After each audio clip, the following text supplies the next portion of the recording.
Hello everybody, I'm Paul Higgins and welcome to this edition of Eagle Insider. What a great way to end the year than with Principal Ray Dunne. Ray is, I call you Ray, is that okay? I know I should call you Mr. Dunne, but you seem like a real likable guy. But he is into his 12th year, and not too long ago you had a big special announcement, and as you were saying it, I was watching people and listening to people in mass. Did you hear the reaction that you got when you said that you're going to be retiring at the end of the school year? It was interesting because I was actually, I was focused on a group of students who weren't sort of listening to the whole thing.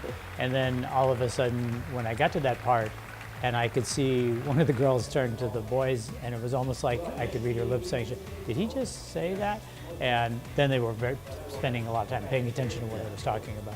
So, but yeah, I had the general feeling in the audience, you know, when I got to that part, because they're very used to me talking at the end of Mass. Yeah. So, you know, it was different than normal.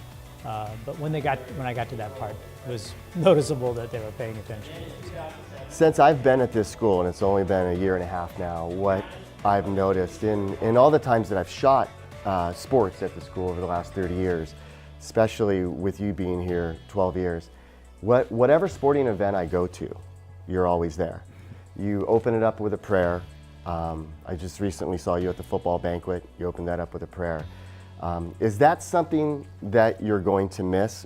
Will you come back and participate in that kind of thing? And also with that, you teach fifth period. How do you gauge on what you're going to miss and what is okay to leave behind? Good question. I've always felt that my role as principal is the faith life of the school is very important to me. In fact, when I was hired as principal at Santa Margarita, the bishop at the time, Bishop Brown, said to me, I want you to go to that school and make sure that it's very Catholic. So when your big boss says that's what it is, that's what you do. But for me, it's very important that people understand that faith is at the heart of who we are. So when I do a prayer at a football game or a basketball game or whatever the case may be at a banquet, for me it's more than just sort of like a little kid's prayer that you would pray. I mean that there has to be some time put into it and effort put into it. And so I try to make over the years I've tried to make as many events as I possibly can. Haven't perfected the cloning situation yet, which would enable me to bid everything, but try to do that. And as you point out, I do teach an AP government class, and for me, that part of the day, that one period of the day, is sort of sacrosanct. And I've always joked with my secretary that unless the school's on fire, don't bother me, because I really enjoy being with the kids. And I never got into education to be an administrator. It was a teacher. And so for all my years, 16 years at Servite, I taught, and here at Santa Margarita, I taught a class. So it enables me to keep in contact with the kids. Right. And they see me in a different role, which I think is very important. You will definitely be missed here at Santa Margarita. I'm already thinking ahead. When you were talking about retiring, I was thinking about graduation and what that's going to be like, you know, when that time comes. You were a little bit behind the 8 ball this summer because your health was not great. You've bounced back nicely. How are you feeling now? I'm feeling really good. It was a long process, and I never want to go through that again. But I did everything the doctor said. Yeah. So right now I'm feeling really good, and just glad to have it all behind me. You've been in education a long time. Can you give me 2 pieces of advice? One, could you give us a piece of advice as a teacher? As teachers, what's the best piece of advice that you have gotten and kind of lived by? Also, for the students out there, what's a good piece of advice for the students? Well, I think for a teacher, it's meet the students where they are. Over the years, as you correctly point out, this is my 47th year in education. Education has changed a lot in those 47 years. I can't even go back and believe how much it's changed. But one thing that I've always kept very firm in mind is that I deal with the kids that are in front of me. And certainly I have expectations and I set those things as a teacher. But the kid of today, the high school student of today, is not the high school student of 1971 when I first began. So I have to adapt to that, and I have to realize that. And I think the teacher who doesn't do that has some problems, to deal with it.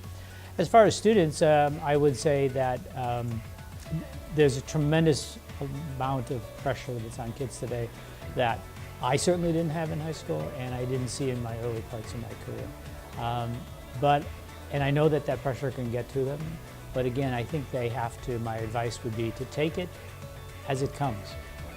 Don't get so wound up in it all that you get yourself sick, that you get yourself thinking bad thoughts and about doing something to yourself, because I think that you have to go with the flow. And for me, in both cases, as a teacher and a student, my faith has always seen me through that. And I know that I'm not alone, that the Lord is there to help me through those tough times. Brings me to my next question. You have a very soothing voice, right? When you come over the PA is pretty loud here, but somehow you make it soothing. So thank you for that. Did you ever think when you were young, growing up, did you ever think to become a priest? Would you have considered that? Yeah, it's funny you mentioned that. Yes, I was very close to going into the priesthood, and I had a long talk with the priest when I was in 8th grade, and he, I guess you'd say, sort of old school, and he told me that, and I had a love for history. I loved history, and I wanted to teach, and so he told me, he said, you have to make a decision. You can't do both. And at that time, being a little 8th grader, what did I know? And I didn't know anything about like the Jesuits and who teach and are teaching orders, and so I listened to him, and I thought long and hard about it, and ended up made the decision that history was where I was going to go, and I was going to be a teacher. Of course, later I found that you certainly could have been a priest and been a teacher. You would have been a great priest. Well, thank you. It's not too late. I think it's too late. Yeah, I don't think they'll take an older guy into that. History. What's the favorite part of history? What's the favorite era of history for you? For me, Civil War. Okay. I love the Civil War. I've loved here at Santa Margarita having the opportunity to go into Coach Mac's Civil War classes. I go in every year and do a 3 or 4 day segment on the Battle of Gettysburg for them. And then I go back in and talk about Lincoln's assassination at the end. So that's my absolute favorite time period in American history. What does Mr. Dunne do on weekends away from Santa Margarita? Because you are consumed. I don't think people realize when you're an administrator, your activities, you're always here. That job entails that. Is it hard to pull away and have a life outside of activities that you might want to do? Sometimes. Depends on the time of the year. Yeah. Because when you say like on weekends, many times the weekends are consuming of that. So one of the things it's been interesting when I first started at the high school level, I was at Canyon High School in Anaheim Hills, and I live about a mile away. So it was, pretty convenient to be there for things. Then when I went to Servite, I was 12 miles. So it's a little harder, but I still, would go in and do things on weekends at the school. Here, I'm about 25 miles, so I have to really want to get in the car and drive down here if it isn't for a school event, So hopefully I get some time to rest on the weekends, which I really, as I've gotten older, found that it's more important. But also just I do a number of things with my parish, and those are on weekends, so very involved in that.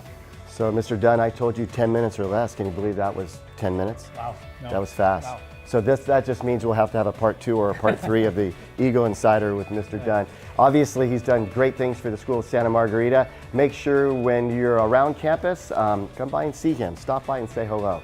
He's very, very friendly. We can't wait for the Irish jig once again later in the year. Mr. Dunne, Merry Christmas to you. Merry Christmas to you. Happy holidays. Happy This is our last Eagle Insider of 2018. We'll see you next year. Thank you, everybody.